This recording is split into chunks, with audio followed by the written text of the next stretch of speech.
in the sizes of the liver mass.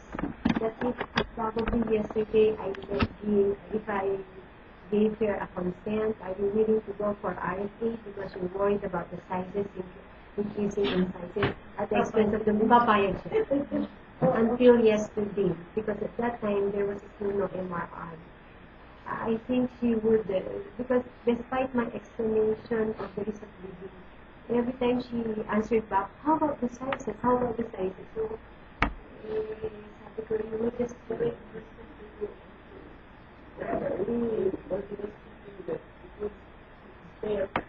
Where lives were.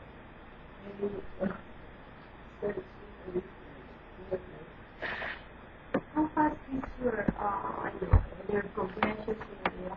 If there will be no radiation, how fast will be the span of average span that there will be bloodline hormones?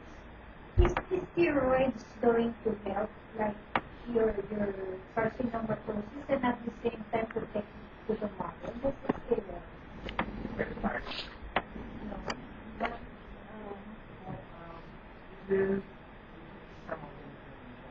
But, but very minimal contribution ng steroids. Where should you develop issue? Is it worth going for prophylaxis?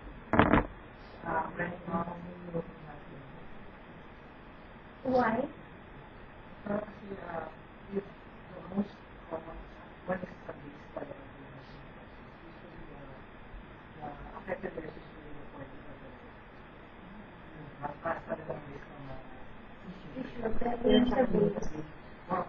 And you would rather wait before you see the treatment.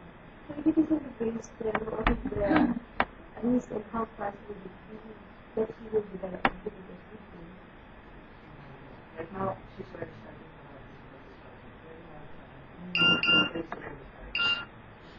So in a matter, we're talking about weeks here that she might develop difficulty breathing because of the veins and more, we think that it's more of swallowing first.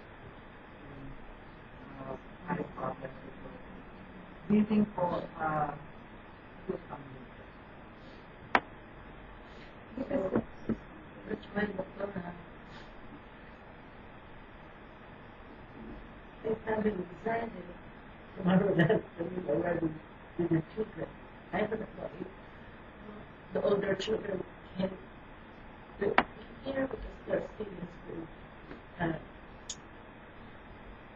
So we'll just wait for the link presentation before we go home.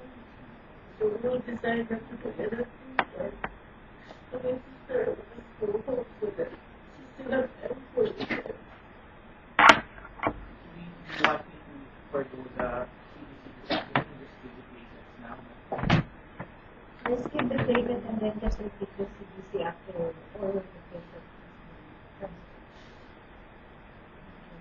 So Nancy, I was asking yesterday if it's safe for us also to travel by plane.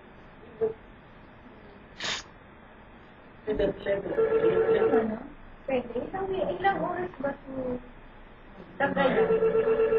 Sometimes airlines have delayed flights in Korea because of what happened to the Sendong. So, You were not affected by Sendong, Doctora? Tagayan na yun. Hindi. Yung area na where my son stayed. Pero doon after my son and my helper were able to get out from the house. What about them? Malayo. Malayo. So, Doctora, everything will be supportive. Do you have a particular doctor who will be receiving her there so we can at least give an endorsement? Doctora Tero, if you want to I know Dr. Tiro, he came from veterans, he trained in the same institution.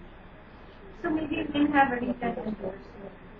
You can ask all the doctors to please write down all your instructions so we can, Jake, gawan mo kami, we can pag-report sa mga.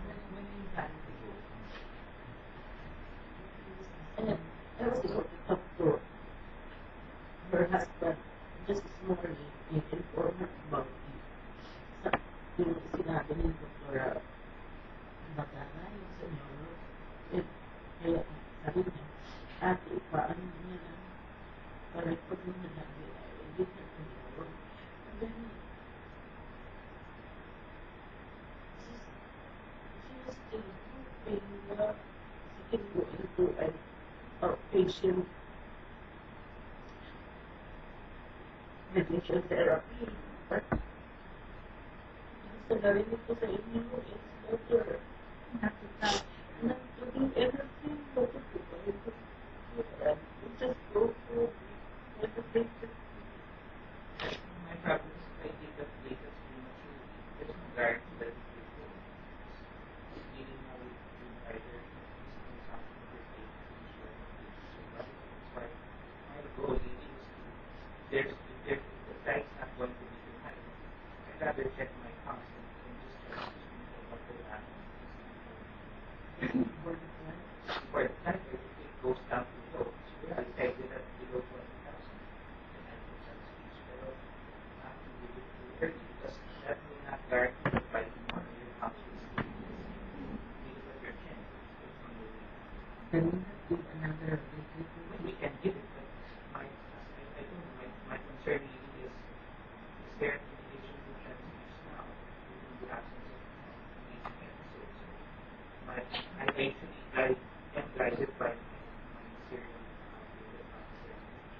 Yung ano lang, though it's not really bleeding episodes, yung ano lang, per-puncture ng one time, hindi yun na ano. And you can see that before is what we usually, because remember, we have to deal with the side effects of chronic transfusions next door. So even in patients with intravenous bleeding, we don't normally use platelets. But that's your decision. If you want her to receive platelets now, I can work with that.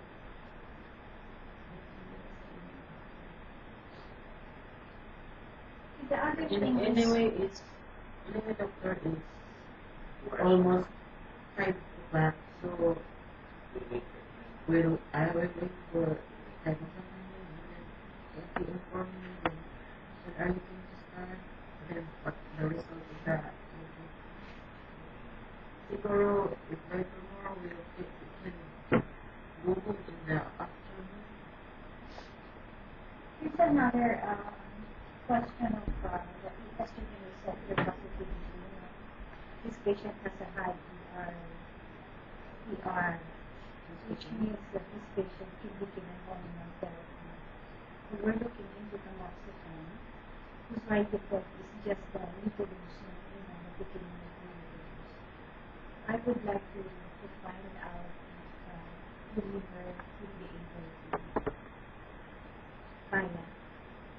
It's just 20 milligrams once a day. So what would that would because she's really dying to have a Oral lang tablet lang. Yesterday she will not accept anything that walang maibigay sa kanya. So I said I will do it rapid GI if we can try to also convert milligrams once a day. This goes on par on normal cases. The Cora, you can try it. I will have to endorse that to Dr. Grace. Okay, you can just do that in the precious diseases. Oh, you one way you have this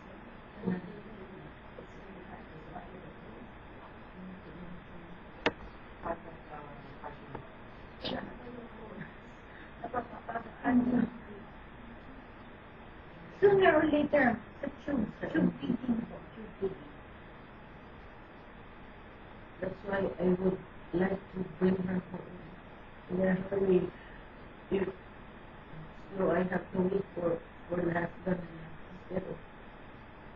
I was really planning to go ahead because my adopted daughter also was in Maria Reina Hospital because of dengue fever.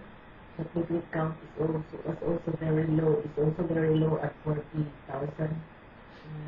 So there were rampant cases. Punong-puno daw yung mga hospitals from the place where me and my husband work. So in Cagayan de Oro City, there were plenty of cases. Maraming nagkakasakit because of the syndrome also. Kaya punong-puno nasa ano lang sila daw. My husband told me na nasa ano po sila, nasa ER lang kasi walang room. Even the doctors' offices some of the doctors' offices were forward or toward para lang ma-accommodate yung mga patients. So, with all these things that I have heard, so I have to wait for the husband to arrive. Then, we'll all go home.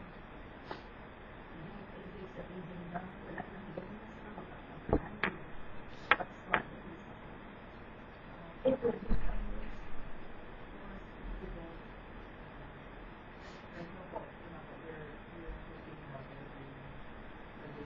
Because of the big account,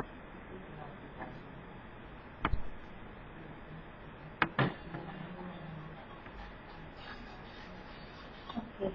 So, time will come, nanay, na hindi na rin siya makapag-swallow